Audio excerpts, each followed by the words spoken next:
Huomenta tähän päivään.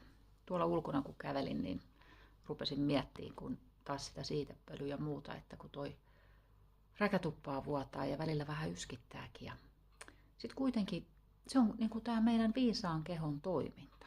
Me toimitaan vähän niin kuin vetyauto. Eli se vetyauto on siellä polttokennossa.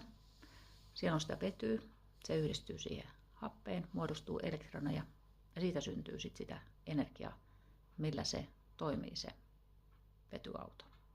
Ja sen jäännös on vesihöyryä, mitä sen putkesta tulee. Niissä meidän syömissä hiilihydraateissa, eritoten niissä pitkäkestoisissa ja rasvoissa, niissä on vetyatomeja.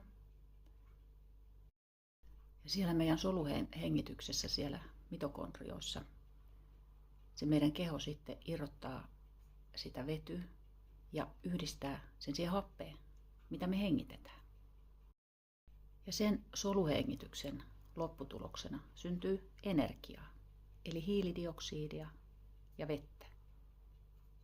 Ja sitä meistä vapautuu päivän aikana ihan vaan sen kaiken meidän toiminnan kautta niin semmoinen 300-500 millilitraa. Ja sitä vettä kutsutaan metabooliseksi vedeksi. Vaikka se vety onkin maailmankaikkeuden suurin niin kuin alkuaine, niin ei me pystytä kuitenkaan hyödyntämään sitä tuolta vetykaasua tuolta ilmasta. Meillä pitäisi olla ihan valtavat keuhkot ja hirveä paine sisällä, jos se olisi mahdollista. Mutta jotkut suolistobakteerit kykenee siihen.